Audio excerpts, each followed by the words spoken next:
नमस्कार। आज देश की तमाम फटाफट खबरों में आपका स्वागत है। अमरनाथ यात्रा को कोरोना महामारी के कारण लगातार दूसरे साल रद्द करने का फैसला किया गया है। दरअसल कोरोना के कारण बड़े धार्मिक आयोजनों और भीड़ के जमा होने पर रोक है।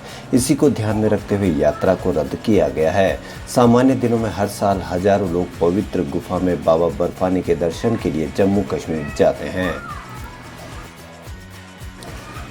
भारत में आज एक दिन में रिकॉर्ड 47 लाख लोगों को कोरोना वैक्सीन लगाई गई है।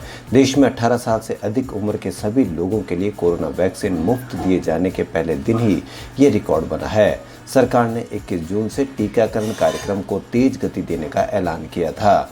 केंद्रीय स्वास्थ्य मंत्रालय की ओर से सोमवार को दी गई जानकारी में कहा गया है कि कोविड वैक्सीनेशन की नई संशोधित गाइडलाइन जारी होने के पहले दिन ये रिकॉर्ड बना है। केंद्रीय स्वास्थ्य मंत्रालय ने बताया कि सोमवार को पहले दिन 4 बजे तक 47,51,000 से ज़्यादा वैक्सीन डोज लगाई गई है। यह एक दिन में कोविड वैक्सीनेशन का सबसे बड़ा रिकॉर्ड है। इससे पहले 2 अप्रैल को 42,61,000 से ज़्यादा वैक्सीन डोज लगाई गई थी।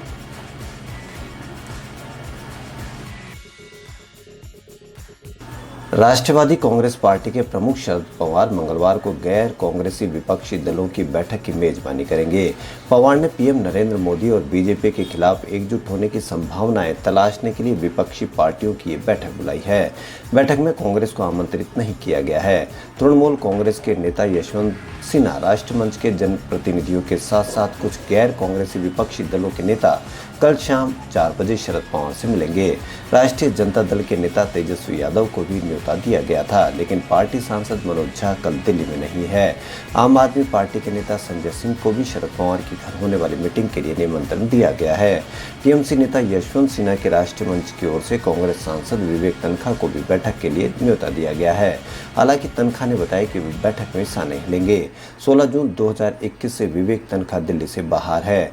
चुनाव रणनीतिकार प्रशांत किशोर की रविवार को शरद पवार के साथ मुलाकात के बाद इस बैठक का ब्यौरा आया है।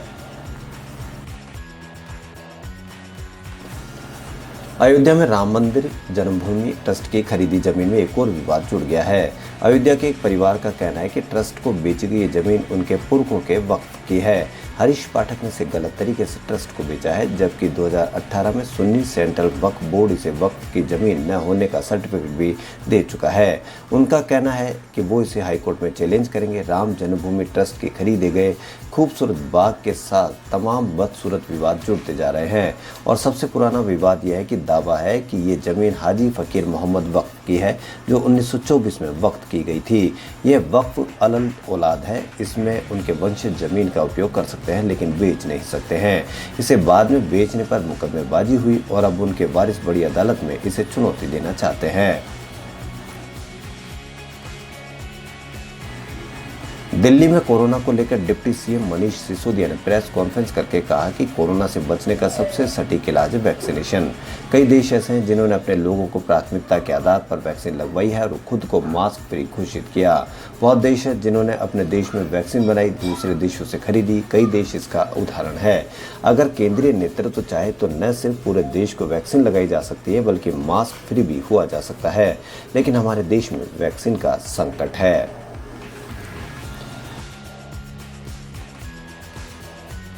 यूपी के गाजियाबाद जिले में मुस्लिम बुजुर्ग के वायरल वीडियो मामले में ट्विटर से पुलिस को जवाब मिल गया है।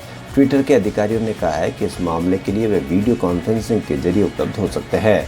इतना ही नहीं, उन्होंने यह भी लिखा है कि वो इस मुद्दे पर बात नहीं करना चाहते हैं।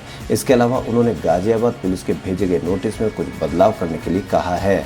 गाजियाबाद पुलिस ट्विटर के रिप्लाई से संतुष्ट नहीं है और दूसरा नोटिस भेजने जा रही है। इस मामले में गाजियाबाद पुलिस ने ट्विटर समेत 9 लोगों पर अलग एफआईआर की थी। वायर को नोटिस भेजा जा चुका है, बाकी सभी को जल्द ही भेज दिया जाएगा।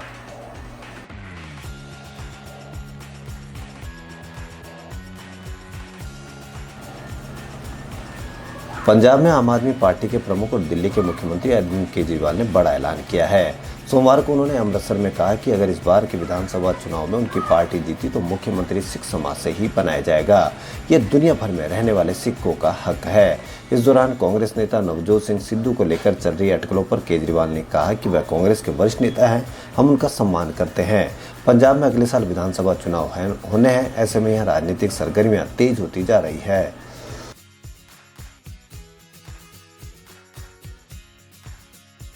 सुप्रीम कोर्ट में सोमवार को 12वीं कक्षा के रिजल्ट पर सीबीएसई बोर्ड के फॉर्मूले पर सुनवाई हुई। इस दौरान बोर्ड ने कोर्ट में नया हलफनामा दाखिल किया। बोर्ड ने बताया कि 31 जुलाई को नतीजे घोषित किए जाएंगे। रिजल्ट से जुड़े विवाद को सुलझाने के लिए पैनल बनाया जाएगा।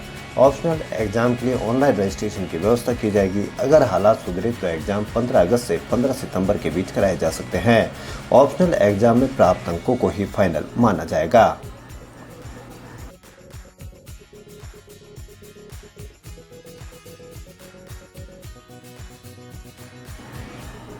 देश में अब रोजाना कोरोना के 60,000 से भी कम केस आ रहे हैं। राहत की बात यह है कि 650 जिलों में से 90% में एक्टिव केस कम हो रहे हैं।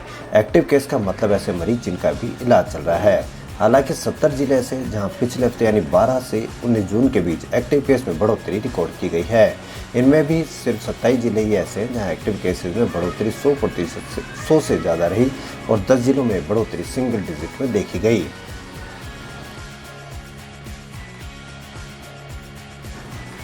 शेयर बाजार रेगुलेटर सेबी ने पीएनबी हाउसिंग और कार लाइन के बीच 4,000 करोड़ रुपए के डील पर रोक लगा दी थी, पर सेट ने दोपहर में इसकी एक्स्ट्रा जनरल मीटिंग को मंजूरी दे दी। यह 22 जून को होगी। हालांकि सेट ने कहा कि वह इसका रिजल्ट तब तक जारी नहीं करेगी जब तक ट्रिब्यूनल इस पर आदेश नहीं देगा। इसकी वजह से पीएनबी हाउसिंग के शेयरों में आज 5% की गिरावट हुई।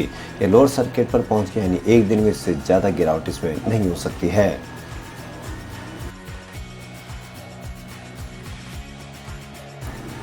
साल में 365 दिन होते हैं। हालांकि ये दिन एक जैसे नहीं होते हैं। कभी दिन छोटे तो कभी रात छोटी होती है, कभी रात लंबी तो कभी दिन लंबे होते हैं। इसी तरह 21 जून को साल का सबसे लंबा दिन बताया गया है। इस दिन उत्तरी गोलार्ध में मौजूद सभी देशों में दिन लंबा और रात छोटी होती है। खास बात यह है कि इस दिन ऐसा पल ऐसा भी आता है जब आपकी परछाई साथ छोड़ देती है। 21 जून के दिन सूरज बहुत ऊंचाई पर होता है। इस दिन से रातें लंबी होने लगती है। 21 सितंबर आते आते दिन व रात एक बराबर हो जाते हैं। इसके बाद 21 सितंबर से रात लंबी होने का सिलसिला बढ़ने लगता है। यह प्रक्रिया 23 दिसंबर तक चलती है।